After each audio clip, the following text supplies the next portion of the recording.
7 more champions would be crowned in the pool later on day 3 of the Games. One of those medals would be in the men's 200-metre butterfly.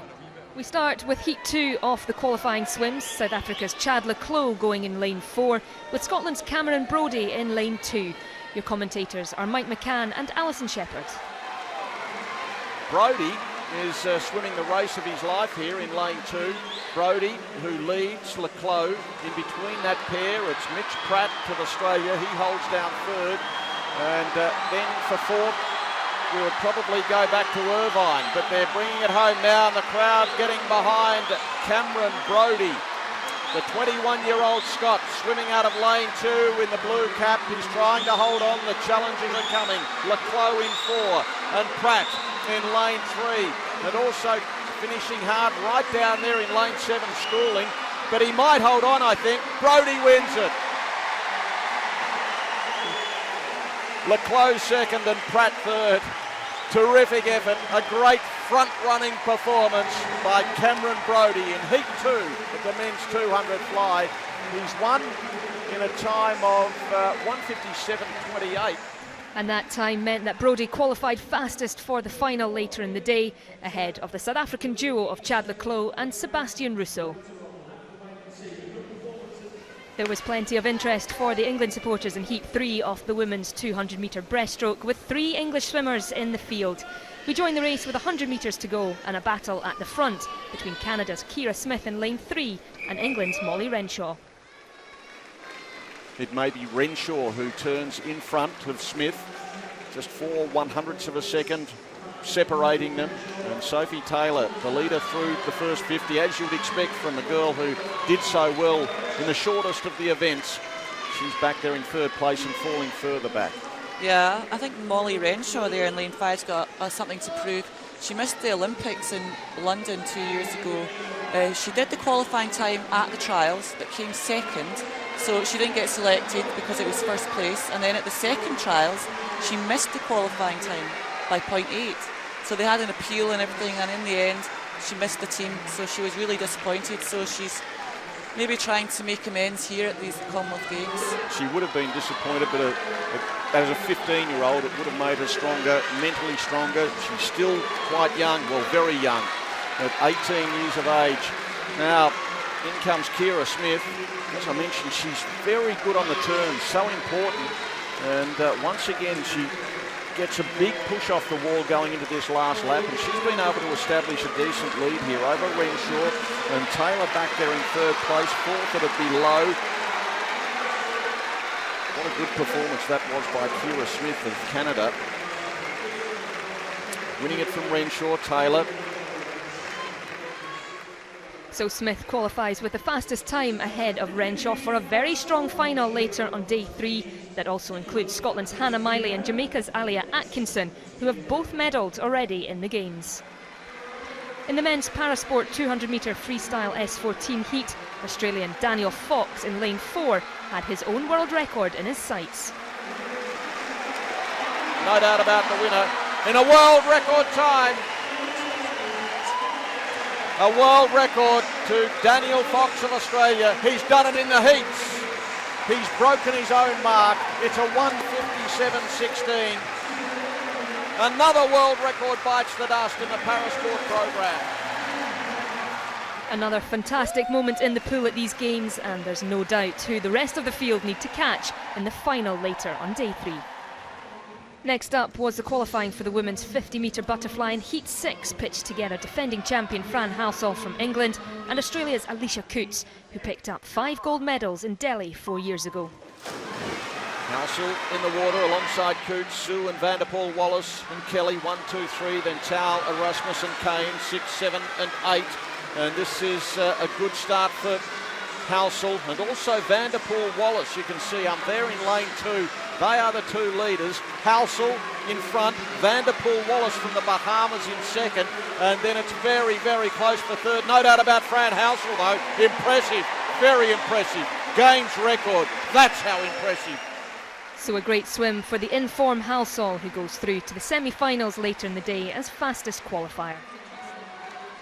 The supremacy of the Australian relay team was evident in Heat 2 of the women's 4x200 metre freestyle.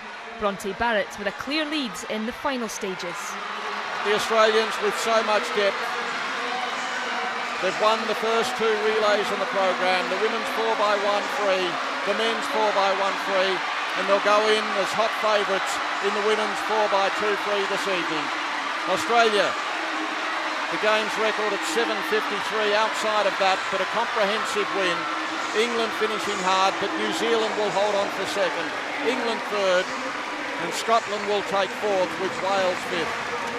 So Australia qualify for the final later in the day, over 4 seconds ahead of closest challengers New Zealand. Northern Ireland failed to complete their heat after being disqualified.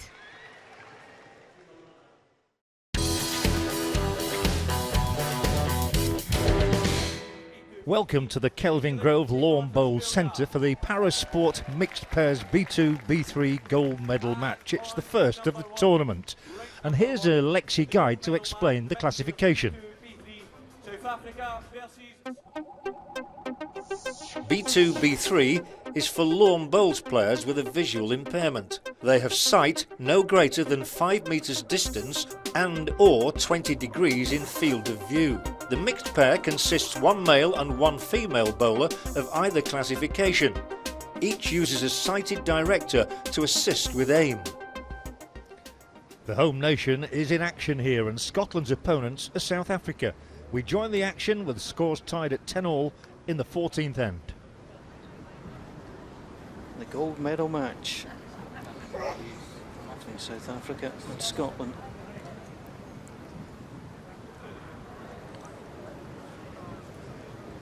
Like she's also improved on her first couple. Split stop. Very good bowl from Gwen.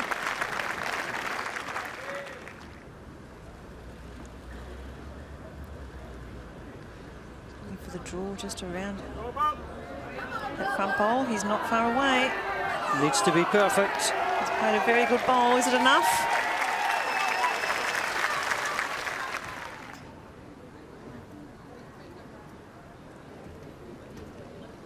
Schultz. Down the forehand, needs to let go now. Come home now. Come home now. Fighting to come round. That's a very good shot. Looks like a 3. Well, there was no doubt Herman was into something good there. Well, a trio for South Africa with an end to go.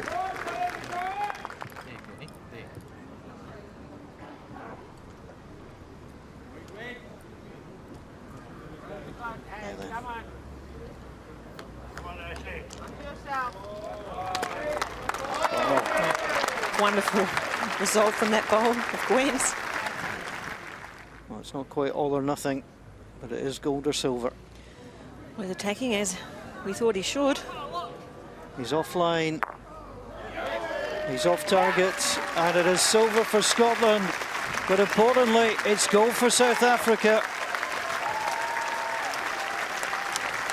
Plenty of ups and downs in those matches, and some terrific shots played throughout.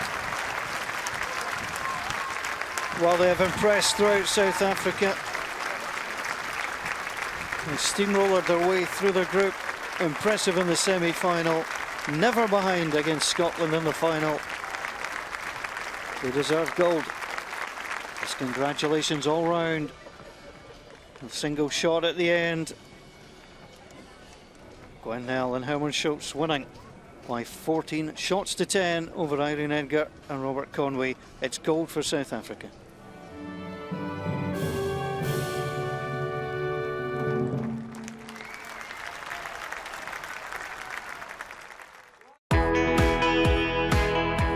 Elsewhere, on day 3 of Glasgow 2014 at the Hockey Stadium, New Zealand were in dominant mood against Trinidad and Tobago in the men's hockey.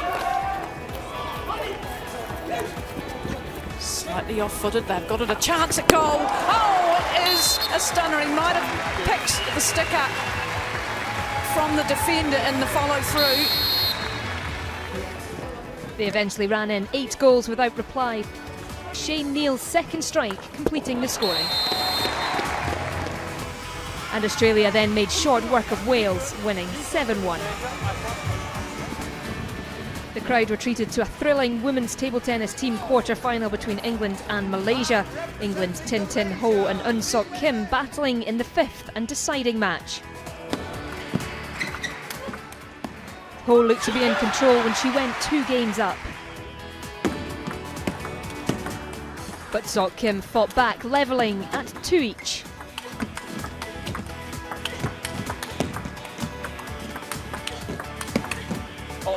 The best rally of the match. And Malaysia completed the turnaround to top Group A. She's got it.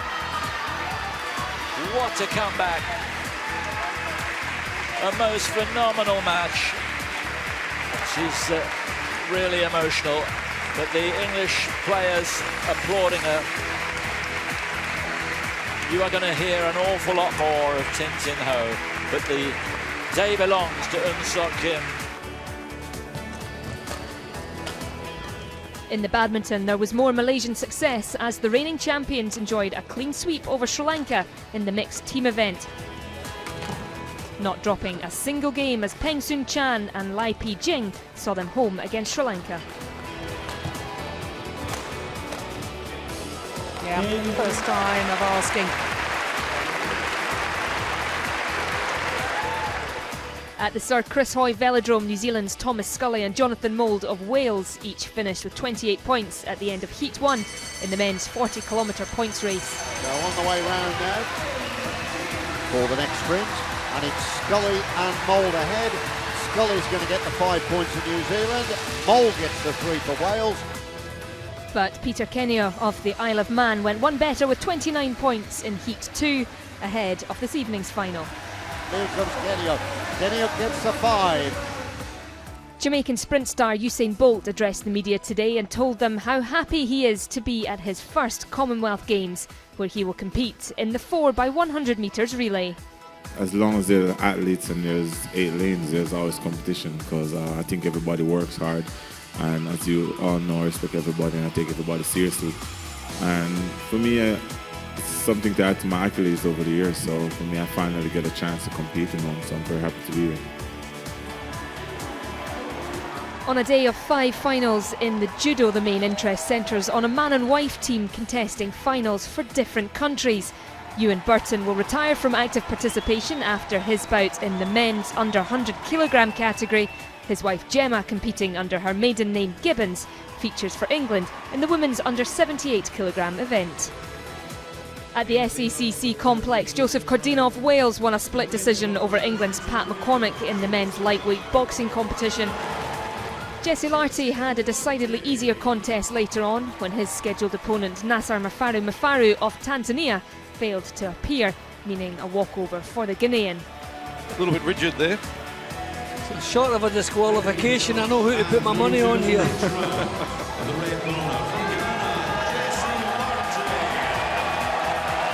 Well, they do irony well, the Scots, don't you? That's the biggest cheer of the afternoon so far. Standing ovation almost.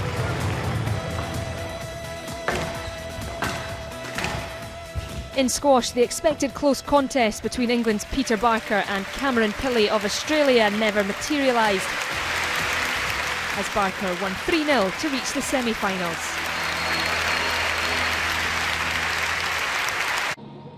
Another busy day at Glasgow 2014 and some fantastic sport on show. We leave you now with some of the best images from day 3.